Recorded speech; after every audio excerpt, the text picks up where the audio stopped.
ناظرین، جب ایران کے پریس ٹی وی نے ایک خبر نشر کی کہ ان کے ایک میزائل نے امریکہ کے جدید ترین ریڈار سسٹم کو جارڈن میں تباہ کر دیا ہے، اور یہ خبر جب ٹویٹر پہ شیئر کی گئی تو نیچے ایک آج کل نام بن چکا ہے کہ گروک سے پوچھا جاتا ہے، Grok is it true, is it real?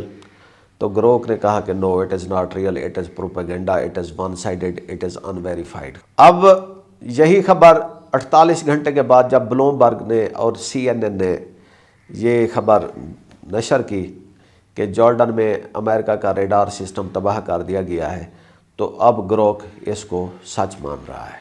ناظرین، یہ جو جنگ ہوتی ہے یہ صرف میدان جنگ میں یا ایئر سپیس میں یا نیول سپیسز میں نہیں لڑی جاتی، بلکہ یہ ذرائع ابلاغ عامہ پہ بھی لڑی جاتی ہے، اور اس پہ ہم دیکھ رہے ہیں کہ اس وقت ون سائیڈڈ نیریٹو بہت زیادہ آ رہا ہے۔ جب ایران یہ اعلان کرتا ہے کہ اس نے امریکہ کے اب تک 500 سپاہیوں کو مار دیا ہے، تو گروک اسے کہتا ہے یہ پروپیگنڈا ہے، اور جب پریزیڈنٹ ٹرمپ اعلان کرتے ہیں کہ امریکہ کے 6 سپاہی مارے گئے ہیں، تو گروک کہتا ہے کہ ہاں یہ بات ٹھیک ہے۔ تو اس نیریٹو اور ڈبل جو گیم ہے اس کے اوپر آج ہم بات کریں گے۔ میرا نام احسن رضا ہے اور آپ پروگرام دیکھ رہے ہیں منٹ مرر نیوز۔ تو ناظرین، ایران نے کہا ہے کہ جی اس نے امریکہ کے دفاعی نظام کو شدید نقصان پہنچایا ہے، اور امریکی میڈیا اب اس بات کو مان گیا ہے۔ تو کیا یہ سچ وہی ہوتا ہے جو مغربی میڈیا کہے گا؟ اور کیا سوشل میڈیا کے جو AI پلیٹ فارمز ہیں وہ بھی اسی چیز کو سچ مانیں گے جو مغربی میڈیا کہتا ہے؟ تو اب پہلے ہم آتے ہیں اصل خبر کیا تھی۔ پریس ٹی وی نے کہا، یہ ایران کا جو نیشنل قومی ٹی وی ہے، جیسے ہمارا PTV ہے، اس نے کہا کہ جی اردن کے موافق سلطی ایئر بیس پر موجود ایک امریکی ریڈار AN/TPY-2 تباہ ہو گیا ہے۔ یہ ریڈار تھاڈ یعنی terminal high altitude area defence system کا حصہ تھا۔ یہ وہ سسٹم ہے جو فضا میں تقریباً انتہائی بلندی پر آنے والے بیلسٹک میزائلوں کو روکنے میں استعمال ہوتا ہے۔ اس کی قیمت کتنی ہے؟ $300 ملین۔ پریس ٹی وی نے یہ خبر دے دی 5 مارچ کو۔ گروک صاحب کہنے لگے نو انویریفائڈ۔ اب CNN نے یہ خبر سیٹلائٹ تصاویر کے حوالے سے جاری کی ہے کہ یہ ریڈار اور اس کا جو ساتھ الائڈ سسٹم تھا یہ جنگ کے دنوں میں، ابتدائی دنوں میں تباہ ہو گیا تھا۔ بعد میں اب ایک امریکی اہلکار نے بھی اس کی تصدیق کر دی ہے۔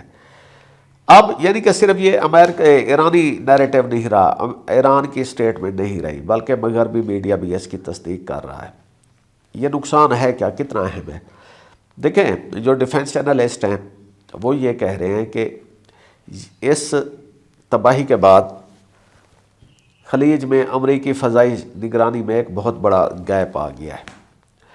Foundation for defence of democracies کے تجزیہ کار رین بروس کہتے ہیں کہ اگر ایران نے یہ تھاڈ کا سسٹم واقعی تباہ کر دیا ہے تو یہ ایک بہت بڑی کامیابی ہے، کیونکہ یہ جو ریڈار ہوتا ہے یہ دراصل پورے سسٹم کی آئی ہوتا ہے، آنکھ ہوتا ہے۔ یہ آنے والے میزائلوں کو بہت پہلے سے دیکھ لیتا ہے، دفاعی نظام کو الرٹ کرتا ہے، اور اگر یہ آنکھ بند ہو جائے تو پورے سسٹم کی کارکردگی ختم ہو جاتی ہے۔ اب اصل سوال کیا ہے؟ رپورٹس کے مطابق قطر میں موجود ایک اور بڑا امریکی ریڈار سسٹم بھی ایرانی حملے میں متاثر ہوا تھا۔ بحرین میں بھی ایسے ہی سیٹلائٹ کمیونیکیشن ٹرمینلز پر حملوں کی خبریں ہیں۔ اب گروک اس کو نہیں مان رہا۔ گروک کہتا ہے اٹیک ہوا ہے، ڈیمیج کی خبر نہیں پتہ، لیکن اگر یہ تمام واقعات درست ہیں تو اس کا مطلب یہ ہے کہ ایران گلف میں موجود امریکہ کی دفاعی نظام کی آئیز اینڈ ایئرز کو نقصان پہنچا رہا ہے، نشانہ بنا رہا ہے، یعنی ریڈار، سینسر اور کمیونیکیشن نیٹ ورک سب تباہ ہو رہے ہیں۔ اور اگر یہ تباہ ہوتے رہے، کہ کافی ساری لیئرز ہوتی ہیں کہ اب ایک سسٹم تباہ ہو گیا، میں بھی اب دوسرا اس کا الٹرنیٹ بیک اپ ہوگا، وہ بھی تباہ ہو جائے تو پھر اس کے بعد امریکہ کے جو نقصانات ہیں وہ شروع ہو جائیں گے۔ کیا اس کا امریکہ کے پاس متبادل ہے؟ دیکھیں، جب ایک ریڈار ختم ہوتا ہے تو پورا ڈیفنس میکنزم تباہ نہیں ہوتا، کیونکہ امریکی فوج کے پاس دیگر ریڈار اور دفاعی نظام بھی موجود ہیں، جیسے پیٹریاٹ بیٹری ہیں۔ اور لیکن مسئلہ یہ ہے کہ پیٹریاٹ میزائلوں کے جو ذخائر ہیں وہ بھی پہلے ہی بتائے جاتے ہیں۔ اگر جنگ لمبی چلی تو یہ انٹرسیپٹرز کا بحران پیدا ہوگا۔ اس کے بعد ایران کا جو بھی میزائل اڑے گا، کوئی اس کے راستے میں انٹرسیپٹر نہیں ہوگا اور وہ اپنے نشانے پر جا لگے گا۔ تو ناظرین، بات اتنی ہی ہے کہ جنگ لڑی جا رہی ہے، لیکن سوشل میڈیا پہ یہ جو انفیئر اور ون سائیڈڈ نیریٹو چلتا ہے اور اس میں اے آئی کے بورڈز بھی شامل ہو جاتے ہیں، تو پھر یہاں سے آپ کو ان اے آئی پلیٹ فارمز کی حقیقت نظر آنے لگ جاتی ہے۔ پتہ یہ چلتا ہے کہ اے آئی کے جو پلیٹ فارمز ہیں وہ غیر جانبدار نہیں ہیں، وہ ون سائیڈڈ ہیں، وہ ایک نیریٹو کو بلڈ کرنے میں ہیلپ کر رہے ہیں۔ اسی بات کے ساتھ ہمیں اجازت دیجیے، خدا حافظ۔